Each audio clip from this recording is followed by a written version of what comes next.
তো নমস্কার বন্ধুরা, কেমন আছেন সবাই? আশা করি সবাই খুব ভালো আছেন আর আমিও খুব ভালো আছি। তো বন্ধুরা, প্রতিদিনকার মতন আরও একটি নতুন ভিডিও নিয়ে আপনাদের কাছে হাজির হয়েছি। আর আমার পরিস কিচেন ব্লগে আপনাদের সবাইকে স্বাগত। তো যারা যারা আমার চ্যানেলটি নতুন দেখছেন বা আমার ভিডিওটি আপনার কাছে নতুন গিয়েছে, তারা একটু আমার চ্যানেলটিকে সাবস্ক্রাইব করে আমার চ্যানেলটির পাশেই থাকবেন বন্ধুরা। তো আজকে হচ্ছে শুক্রবার। তো শুক্রবার দিন আমি এমনিতে একটু বেশি বিজি থাকি। এই তো আজকে হচ্ছে শুক্রবার সকাল, তো আমি একটু লেট করে ঘুম থেকে উঠেছি আজকে। তো আজকে এখন আমি রুটি দিয়ে, কালকে সবজি ছিল তো সবজি দিয়ে রুটি দিয়ে সকাল নাস্তাটা করে নিচ্ছি। তো আমার এমনিতেই সকালে রুটি খেলে ভালোই লাগে, কিন্তু রুটি খেলে কি হয়, মানে যদি ভাত খাওয়াটা একটু দেরি হয়ে যায় তাহলে অনেকটা খিদে লেগে যায় আর কি। নাহলে এমনিতে রুটি আমার কাছে ভালোই লাগে সবজি দিয়ে বা অন্য কোনো আইটেম দিয়ে সকালে রুটিটা আমার কাছে খুব ভালো লাগে। এই তো এদিক দিয়ে আমি ডাল ভাত বসিয়ে দিয়েছি। এই তো এখানে ভাত হচ্ছে আর এই তো এখানে ডাল সিদ্ধ করছি। তো আজকে আমি এখন ডালে ভাতে আগেই বসিয়ে দিয়েছি, কারণ ডাল ভাতটা পরে হতে আমার কাছে মনে হয় একটু লেট হয়, কারণ আমার মেয়েকে তো আমি খাইয়ে দাই একবারে ঘুম পাড়াই। তো ওর আবার ঘুম ঘুম চলে আসে, আপনার স্নান করার সাথে সাথে 12:30 1টার দিকে ঘুম চলে আসে। এর জন্য আমি আগে আগে ডাল ভাত বসিয়ে দিয়েছি, তারপর যা রান্না করার করবো আগে ডাল ভাত নামিয়ে মেয়েকে খাইয়ে দিই।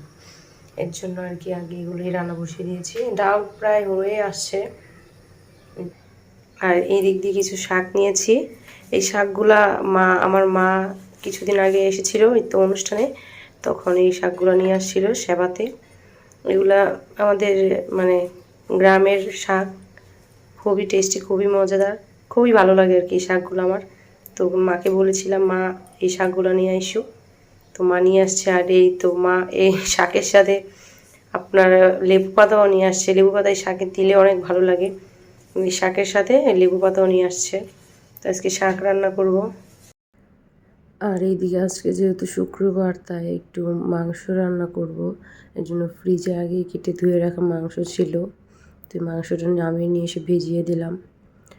আর ওই শাকটা আমি একটু সেদ্ধ করে নিয়েছি, এখন সম্বার দিয়ে নিয়েছি। আসলে গ্রামের এই শাকগুলো সবাই অনেক পছন্দ করে, শুধু আমি না, এটা সবাই অনেক পছন্দ করে। তো এই শাকটাও রান্না করা শেষ, আর এদিকে আমার ডালটাও প্রায় সম্বার দিয়ে রান্না করা শেষ। এখন আমি শুধু মাংসটাই রান্না করব। তো এদিকে মাংসর জন্য আমি পেঁয়াজ রসুন ব্লেন্ডার করে নিয়ে আসবো। আজকে বাটাবাটি করার টাইম নেই, তাই ব্লেন্ডার জারে ব্লেন্ডার করে নেব। এর জন্য পেঁয়াজ আর রসুন ব্লেন্ডার জারে নিয়ে নিলাম, আর একটা কাঁচামরিচ নিয়ে নিলাম। আমি শুকনো মরিচ দিব রান্নায়, তবে কাঁচামরিচ একটু দেবো। আর এই তো আমার ব্লেন্ডার করা শেষ। আর ভাবছিলাম একটু টমেটো যেহেতু ছিল ঘরে, তো একটু টমেটো পেস্ট দিয়ে দিই। এই জন্য একটু টমেটো নিয়ে নিলাম। তো টমেটোটা একটু পেস্ট করে মাংসতে দেওয়ার জন্য নিয়ে নেব। তো আসলে শুক্রবার দিন হয় কি, আমার শুক্রবার শনিবার সোমবার এমন কোনো দিন লাগে না যে আমার মাংস খেতেই হবে। তবে মানে আমার শ্বশুরবাড়িতে আসার পরে দেখি ওনারা অন্য কোনো দিনের থেকে শুক্রবার দিন একটু মাংসটা খাওয়াটা বেশিই পছন্দ করে। ওরা মনে করে যে শুক্রবার দিন ছুটির দিন, তো সেই অনুসারে তারা মাংস রান্না করতে দেখতাম।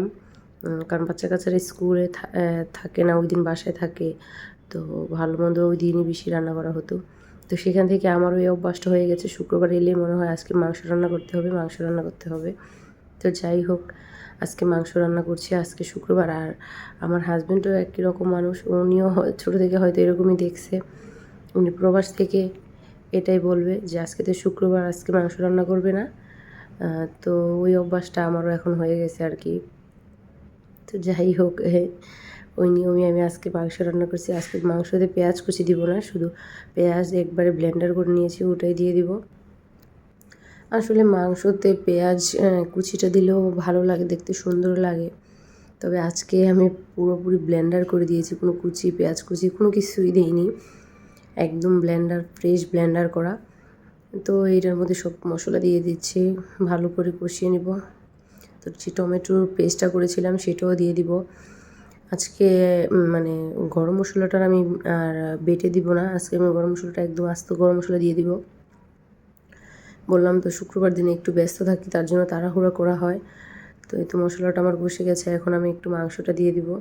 মাংস আসলে বেশি না, তবে কমই, কারণ আমার ঘরে আমার শাশুড়ি তো মাছটা একটু খায়, তবে মাংস ডিম এইসব কিছুই খায় না। আর আমার মেয়ে ছোট, তো তাকে হয়তো ভাতের সাথে একটু মানে খাওয়ানো যাবে, তবে ও তেমন একটা খায় না।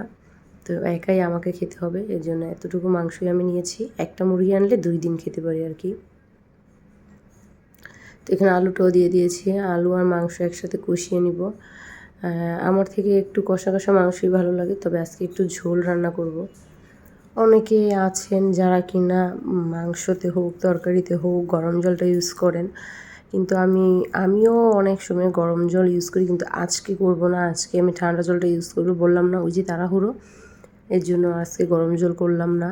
এই জন্য ঠান্ডা জলটাই আমি ঝোলে দিয়ে দিচ্ছি। তবে গরম জলটা দিলে কি হয়, তরকারিটা একটু দেখতে সুন্দর লাগে, খেতেও একটু স্বাদ লাগে, কারণ তখন তো সেদ্ধ জলটা দেওয়া হয় আরও সেদ্ধ হয়, তো এখন তো কাঁচা জলটা দেওয়া হয়েছে, তবুও তাও ভালো লাগে। এই তো আমার মাংসটা কষা হয়ে গেছে, ঝোলটাও অনেকটা কমিয়ে আসছে। তবে কি আসলে একা যত কিছুই খাই না কেন, কেন জানি মানে ভালো লাগে না। হয়তো মনে হয় প্রবাসী স্বামীটা সেই দূরে কী খাচ্ছে না খাচ্ছে, সেও আজকে মাংস খাবে শুক্রবার, তার শুক্রবার দিন মাংস পুরা মানে খেতেই হবে, তাদের যে রুমটাতে থাকে আর কি, অনেকে মিলেই থাকে, তো সেখানে মাংস খাবেই খাবে। তো ওইভাবেই সে আমাকে বলে আর কি যে আমি আজকে মাংস খাবো, তোমরা খাবে না, তোমরা শুক্রবার দিন মাংস খাবে। যদি এনি চান্স কখনো আমরা মাংস ঘরে না আনি শুক্রবারে ওই দিন, এগুলো বলবে আর কি। তো আমার মাংস রান্না শেষ, এখন আমি মুছামুছি করে নিচ্ছি। তো এই তো সারাদিন এই ভিডিওগুলোয় আমি যতটুকু পেরেছি ততটুকু শেয়ার করেছি। তো বন্ধুরা, একটু কষ্ট করে আমার চ্যানেলটিকে আপনারা সাবস্ক্রাইব করে দিবেন, আর আপনারা যদি আমার ভিডিওটি প্রথম দেখে থাকেন তাহলে আমার চ্যানেলটিকে একটু লাইক করে একটু শেয়ার করে দিবেন। বন্ধুরা, খুব কষ্ট করে ভিডিও করি, দয়া করে আপনারা একটু সাবস্ক্রাইব করে দিবেন। তো বন্ধুরা, নমস্কার, ভালো থাকবেন।